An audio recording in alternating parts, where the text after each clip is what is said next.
Hey, that's a lot of ballata. Hi friends, and welcome back to Bollotta-FIDE, your one and only pod about events and entertainment. I'm Anthony Bollotta. And I'm Alexia Christina Apostolidis. Oh, hello, Alexia Christina Apostolidis.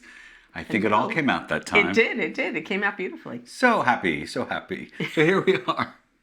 Here we are. It's the end of July, which means it's the end of our celebratory 250th anniversary month. Did you do anything fun? I did. I went to see the San Diego Wave beat Gotham FC, so that was great. Our NWSL women's soccer team. Wow, what was the score? It was 2-0. 2-0. 2-0. Not 2-0. No. 2-0. And I even shudder saying soccer because it is football. Football. Football. It's not soccer, it's football. Football. Playing on the pitch, in their kits, okay, so with the gaffer. Okay, so tell our viewers, what's the difference between soccer and football? The difference is soccer is the American way of saying it, and football is the original. Because it wasn't created in this country, right? No, it wasn't. And it was created before we created another game called football. Mm-hmm. And interestingly enough, it makes sense for it to be football because you play with your foots, not with your hands. So I don't understand why American football isn't called handball. Well, why isn't it called feetball then? It could be, except for, you're usually only kicking the ball with one foot at a time. Because if you can kick the ball with both feet at a time, that's magic. But if you could play soccer with one foot, that would really be magic. Yes. And there are... I'm just saying. People out there that do. I mean, they have a prosthetic. I'm sure. Yeah, I'm sure. I'm sure. And that's magic. That's all I'm saying. Okay. Okay, then. Words. The more you know, the better you communicate. And the better your chance of getting others to listen and care. That's right. And who doesn't want that? We all want that. Exactly. We all want that. So, today's word of the week is... Yes? mellifluous. Ooh. Mellifluous. Mellifluous. Okay, mellifluous, if I can say it properly, spell it. Mellifluous. M-E-L-L-I-F-L-U-O-U-S. Mellifluous. Can you define it? I sure can. Mellifluous. Sweet or musical. Pleasant to hear. Mellifluous. Oh, I like that. Use it in a sentence correctly. I shall now use it in a sentence correctly. Mellifluous. Chiara Capobianco's mellifluous tones emanate from her harp, but exude from her heart. Mellifluous. I have another one. Nicely done. Okay, bring it. I'm all ears. Mellifluous. Mel, if Lewis goes, I can't. Mellifluous. God, you're pretty. Did you catch it? I did catch it. Thank you. That was funny. I liked that. Thank you. Scared me. Scared me too. A little jump, it's okay. But you got the pacemaker going, so we're good. Exactly. Now it's your turn. Tell us what you think of the word of the week. Leave your comment below, like, subscribe, hit that notification button. That's all you have to do. When we return, we'll chat with our artist of the week, Chiara Capobianco. But first, here she is on the harp.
Hey, thank you for joining us on Bollotta-FIDE.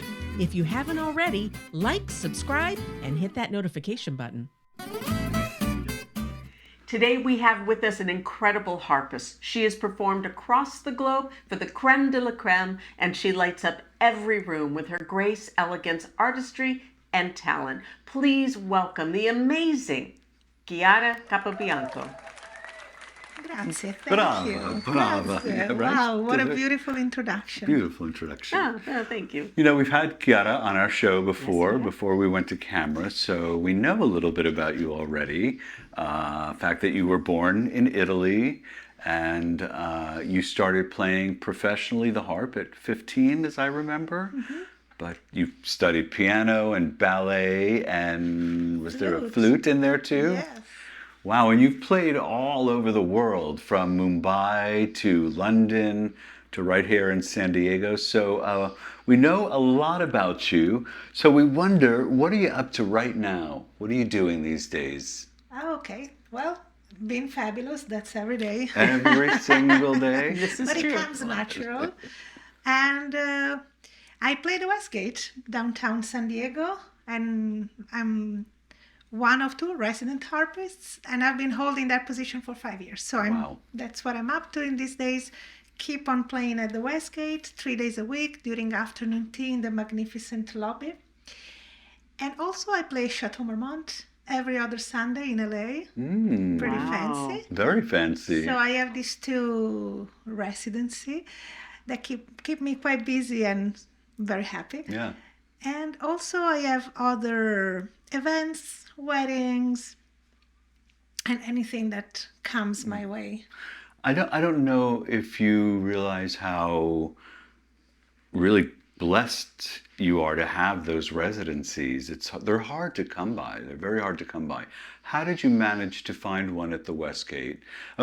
You're a harpist, so that already puts you in a different class, right? It sort of whittles down. There are not a lot of really proficient harpists. So, but that aside, how did Chiara get into the Westgate? Well, I did my researches. That's also a great part of the pre-work.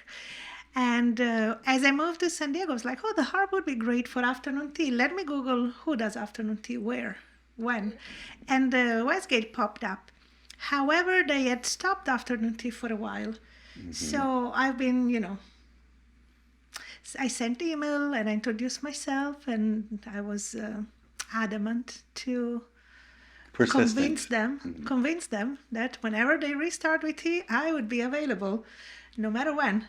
Sure thing, it worked out. So it worked out, or you made it work out? Both. Yeah, you sure did. How long between the time you started to inquire to the time they actually called you to say, we'd like you to come and play? How long a time was that? If I recall correctly, somewhere between 6 months and a year. So your timing wasn't too off then. You actually were pretty good. You set the idea in motion, really pretty much right at the right point, perhaps, because then they were actually ready to restart their afternoon tea program and needed a harpist, right? Yes. And there you were. Yes. It's not. It really is not kismet so much as it is hard work and persistence. Mm-hmm. Yes. Right? It That's really true. is. And we have this saying here, maybe it's my saying, but it's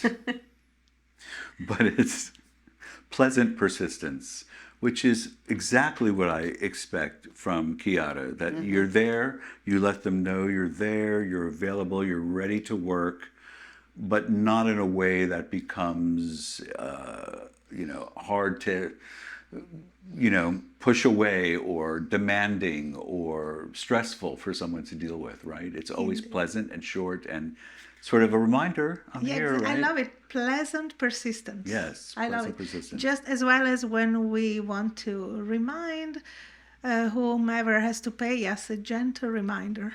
Just like the gentle reminders, Yes. the pleasant persistent. Pleasant persistence.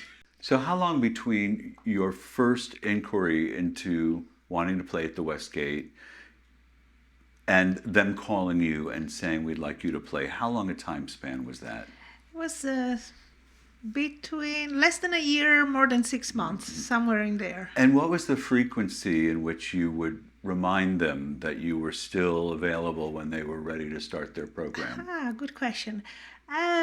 Whenever I remembered, whenever I thought it would be okay, but not too often. Okay. So maybe a couple of months apart. Okay. So it's almost like your intuition was guiding you. Yes. No, that's really incredible. And it really is the right way to strategize when you want something, to start and know it's going to be a process to get there. And so many of us, I think, are put off by, we tried, we did it, we gave it our one shot, we called, nobody called us back. And more today than ever before, it's just not the way it works, right? So that persistence is really what separates you, and it paid off. Indeed. Now, what about the Chateau Marmont in LA? Similarly, very similarly. So it came up as an idea with a friend of mine. We were in LA. He's like, we should go to Chateau Marmont. It's like, oh, you should play there. I was like, I know, right? I should play there. So we dropped by for a drink. We showed up for a drink.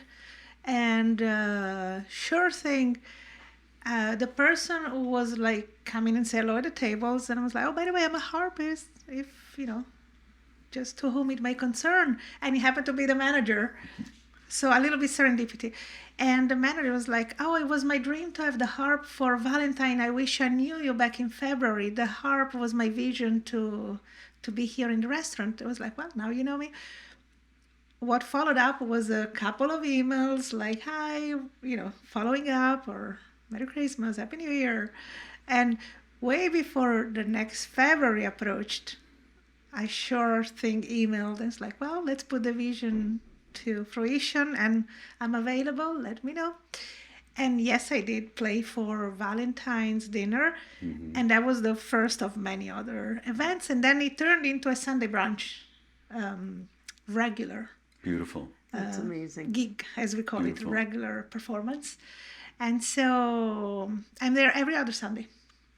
And that is a really great example of how you can turn one date into many performances, right? So you'll be blunt and you'll be honest with us, right? We know you can play, and we know you play beautifully. You have over 1,000 songs in your repertoire. You can play just about anything. So let's put that aside, right? Other than that, what do you attribute to your getting more jobs? The personality. Okay. Definitely the personality. I had the answer ready halfway through the question. I was like, oh, She knew. She knew. the She personality. knew where you were going. knew. Well, that's also intuition. Intuition, a good personality, persistence, and focus, integrity, and all done with a smile and with a sense of self. The way I present myself, colorful, bubbly, and I treat everybody in the same way, joyfully. Yes. And I guess that's the key, the personality, just to show up and really show the commitment and the idea that you truly care for that specific vision. And I think it matters more than we sometimes think. The idea, first of all, that as a musician, you are going into someone else's space, and you are now the new feature in the space that has already had people that have formed relationships, and there's a hierarchy already in place, and now here you are. And I think that's probably one of the things that most of us in the music field don't understand. You need to sort of walk into a space like that, no matter how well you play, with some humility and a sense of self-awareness, an awareness of your surroundings, what you're walking into. I assume you do that exquisitely well. You did that tonight when you walked in. Absolutely. You do that every time that we see you. What is the secret to that? Is there a secret? Is that something you have to build up in yourself before you walk out the door, or is it just who you are? well, in my case, it's just who I am. And I have this, I think it's instead of being shy or embarrassed, the more embarrassed or shy I should be, the more easygoing I become. It's a sort of like a coping mechanism. Yeah. So Sounds really good to me. Yes, I wish know, I I love could it. do that. Right? I show up with, it can be anyone, and I'd be like, oh yeah, how's it going? Just coming from a place of not truly know what to say, I say the most easygoing thing, and then make people feel at ease, and I just smile. And in a way, being humble, the humility is a great characteristic, but also walking into like you own the place at the same time is the combination of the two elements. Mostly because to me, everywhere and everyone, it's kind of like, oh, it's as cool as a person or as a place. I really show up as I am, no matter of the place or the people. So I have a question for you, because so many artists deal with imposter syndrome. I mean, as an artist, I certainly do. And yet I don't ever see that being an issue for you. Is there a mental dialogue or a preparation, or, when you're being pleasantly persistent, is there ever a time where you have to motivate or psych yourself up to continue, or is it just second nature? Mm-hmm. It is second nature in the thing that I'm good at the most. The imposter syndrome certainly comes in when, in a specific part of the job, that's what I know. That's not really my cup of tea, and that's playing with other people. So playing with orchestras, and I know because I did it. And every now and then I was like, oh yes, because as musician also another great characteristic is just say yes to everything, and then you can regret it later, complain later, but just say yes, walk into everything, and then you know what you're better at or not. So in my case, I got the imposter syndrome if they call me to play with orchestras, and the anxiety arises, and the imposter syndrome, it's right there, and there is no inner dialogue. I'll try like, okay, I got this, but then I know I don't. And I know it's like, oh, why did I say yes to that? I remember I don't like it because of all the other factors. So yes, playing with other people. I recently played with a string quartet for a wedding, and I knew it was like not really what I do. And I'm like, I pulled it off with a nice smile and personality, but in reality I was like, yeah, that's not my thing. Note to self, don't know. Just say next time, can say no. So what was it, if I could ask, what was it about you, about the job, that didn't go as well as you would have liked? Yeah, mostly is because when I play, the way I play, I just go with the flow. And if I want to play faster, slower, sometimes I go into a different songs just because I'm inspired. And from one song, I smoothly turn into another one and gives that surprise effect. And it creates a unique moment in time, sound-wise and vibe-wise. But when you play with orchestra, you can't do it with the other string quartet. So very rigid. Yes, very you have structured. to just really follow the script. Right. And sometimes in that specific case, the arrangements were also not done properly. So that didn't also help because they wanted me to play the violin two part. And I'm like, okay, let's see how it goes. Nope. It didn't go well. So I left the gig like, okay. So they wanted you to play a part that wasn't written correctly? Yep. And follow the others and the arrangements. I was like, I would immediately thinking with my ego, I would play this differently, and it would sound better. Yeah. Well, you know what you know. Yeah, so that's the reason why I play by myself. And a lot of people, when they meet me, oh, have you played with so and so? No. Happily. And I wouldn't want to, no matter who. It can be like, oh, maybe for some exceptions, some bigger stars. Well, that is the beauty of playing the harp as opposed to the flute. Yes. Even the piano.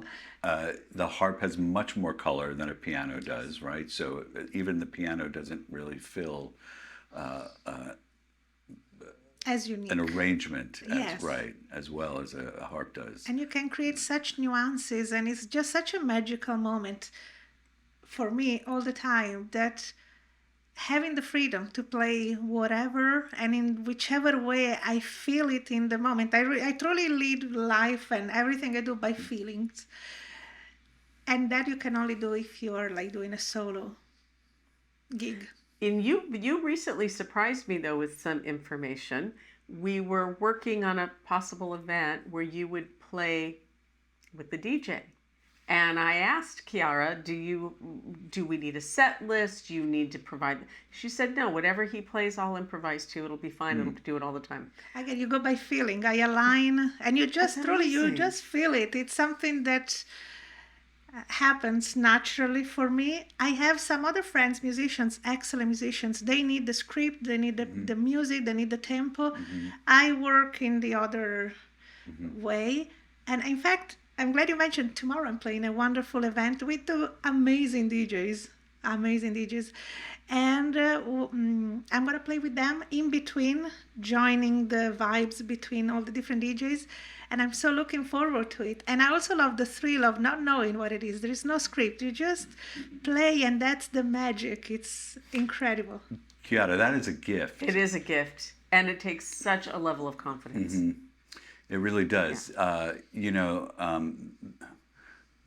There are musicians, as you say, who play by music. They read, and you can put them in any situation with the music in front of them, and they'll read it well. And then there are musicians who play from whatever God has given them, from their soul, right? Yeah. And the vibe and whatever's happening. And really that's what makes you so special for the business, the market that we're in, because the ambience really does fall to you to create. And so if you've got personality and you're reading the crowd and you're allowing the vibe to motivate you, to incentivize you, then you're playing into the event and you're helping to support it, rather than just bringing in something that has no connection whatsoever. I mean, that happens with music as well. Yes, and I love reading the crowd or trying to, and of course, seeing the demographic. And I'm like, okay, I can play some Beatles songs. I'm sure they will like it. Well, who doesn't? But especially, what if I see like a younger crowd and I play the latest pop hits in between classical things, because I want to show off my skills. And I'm like, okay, I am, classically trained harpist, but I can play fun stuff too. And one time, if I may share this episode, one time I was playing and a gentleman walked by with a Led Zeppelin t-shirt, and then I started playing Stairway to Heaven, and he got it. He immediately turned around and was like, I saw the t-shirt. And he was like, oh, thank you. And then he created a whole, you engage with the crowd, and then he creates that memorable moment that no other script or no other music or program could truly do. So I love that. That's why my niche to play solos for high-end event, and according to whichever crowd or style of event. But this is, I feel it's a way that would carry through any job.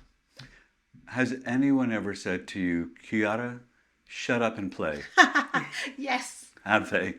It happened. Have you worked for them more than once? Well, I was playing on cruise ships, and of course I do. The moment I have the attention, then it's like a show. And I love a little bit of banter with the crowd, and I share some information about the harp, the pedals, the strings, the color. And I just get sometimes carried away if I see there is attention from the audience. But in this specific, the champagne bar of the cruise ship, and that was the Queen Mary too. A lady was like, she said something like, they should pay you by the words, not by the notes, or something like that, or like. Was it someone who worked there or a guest? A guest.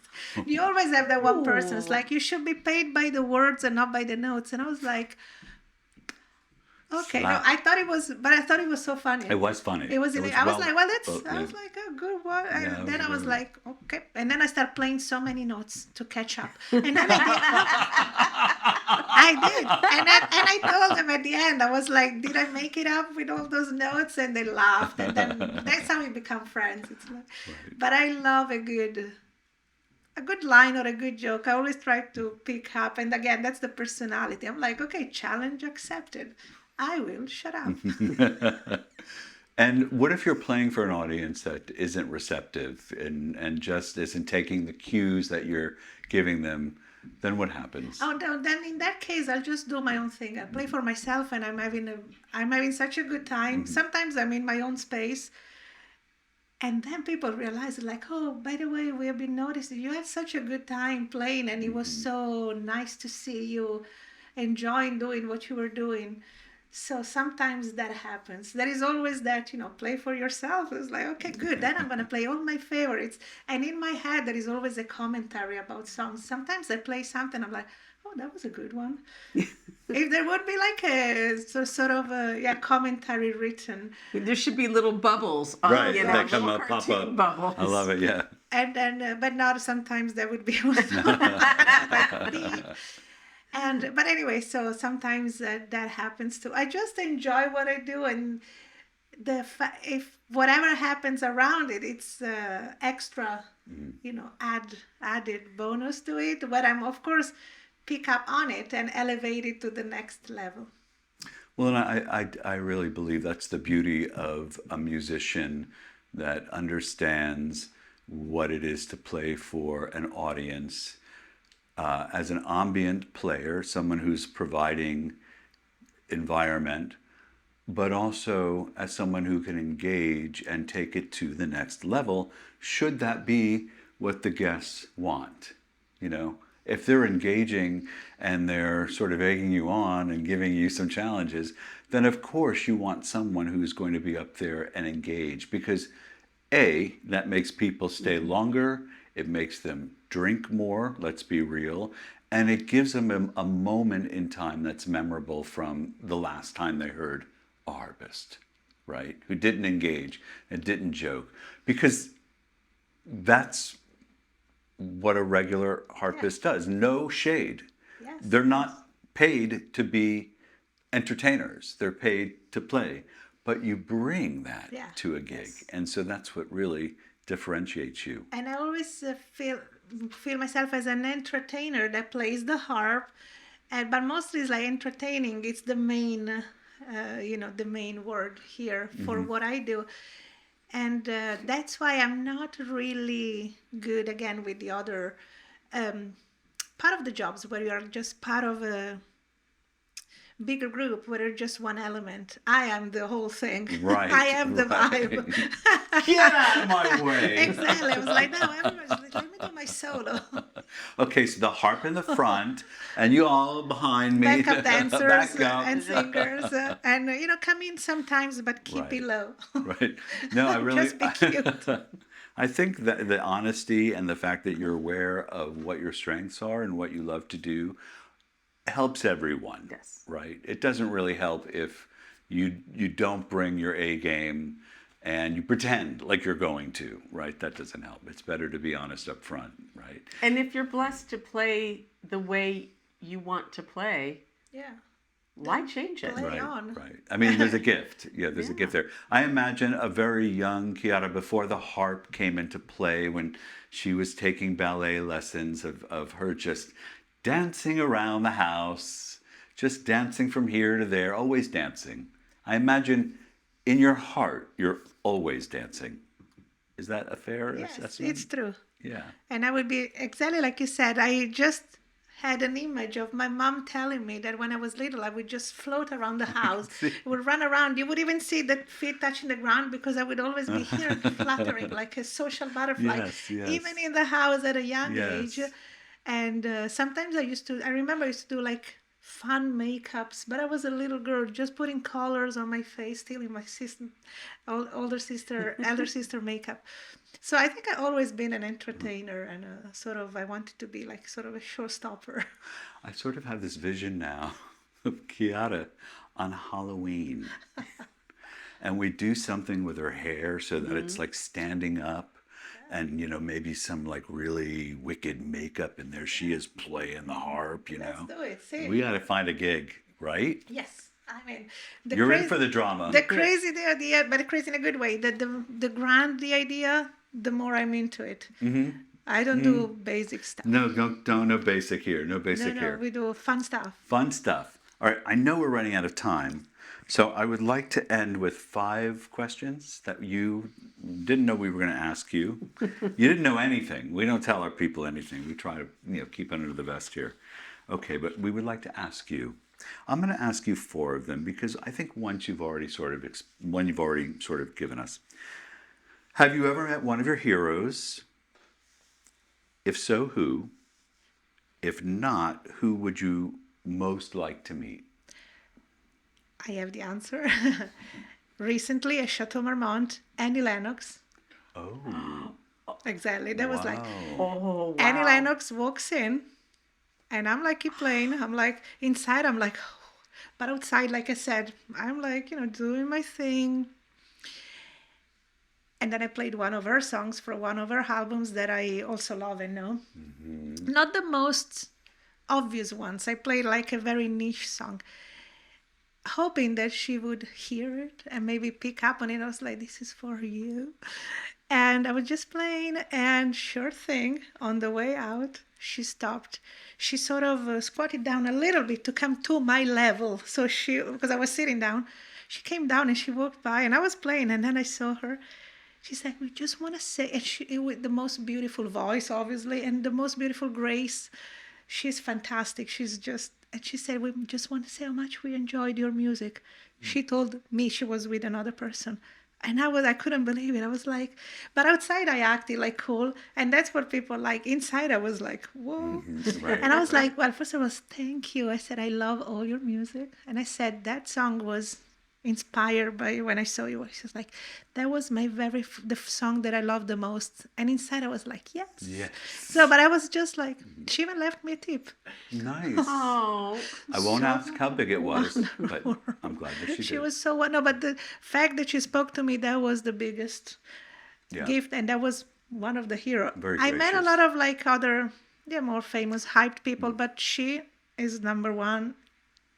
It is definitely risky to meet your heroes. It can be risky. It could be good, great, or it could be not so great. I'm glad you had a great experience with Annie. All right, what do you think most people say about you when you leave the room?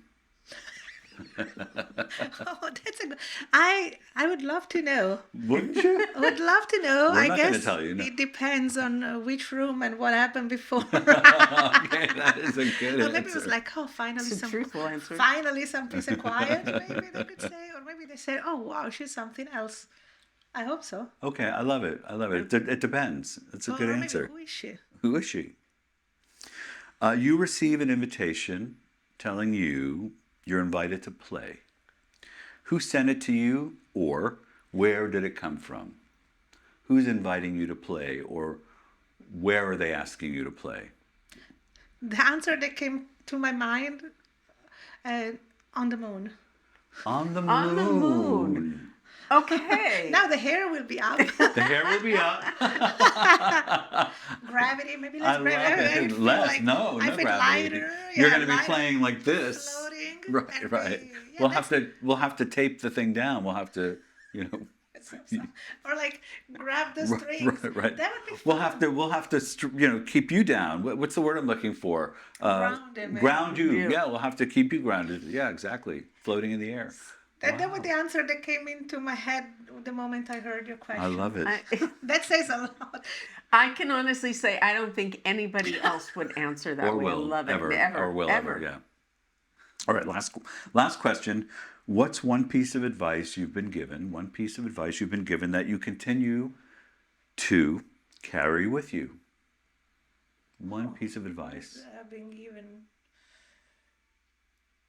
Oh, that's a good one. I have good ones. Do I listen to people? Do I listen to advices? Because my parents would say otherwise. Because I never listen to advices. Sei italiana. Sì, exactly. I don't know. For some reason, I can only think of what advice I could give to others. What advice have I been given? Always to lead with integrity. And I did follow. Integrity, and then I add a smile to it. And you add what to it? A smile. A smile. Integrity with a smile. Okay, yeah, I like that. That's a beautiful. We actually have a tipsy about integrity that we talk about integrity. It's important to me. I love that she said that. So unscripted too. So unsolicited. It really was unscripted. Would you lead us out with a song? Would you lead us out with something? Of course. Okay, play Of us course. out. I will. Chiara Capobianco. Thank you. Thank Thank you. you, Chiara.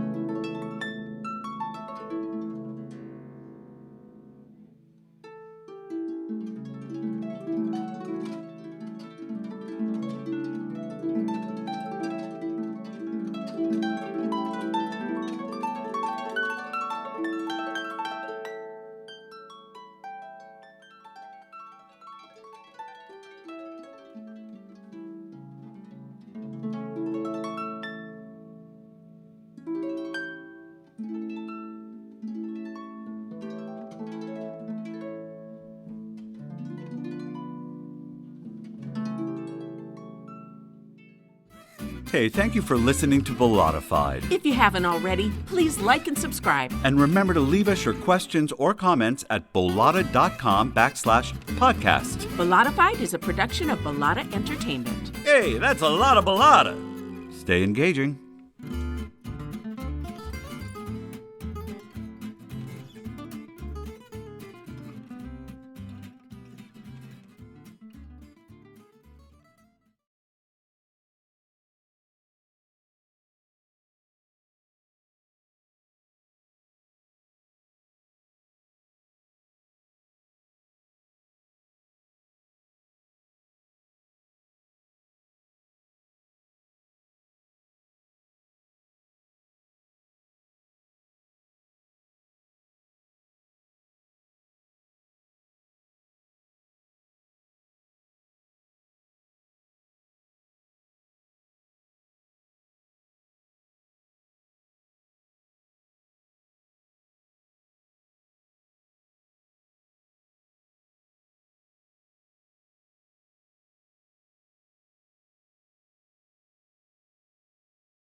think I overdid it, and now I just try not to. It's all there. It's in your bones. It's in your Right. muscles. I think at this point in your career, it's really about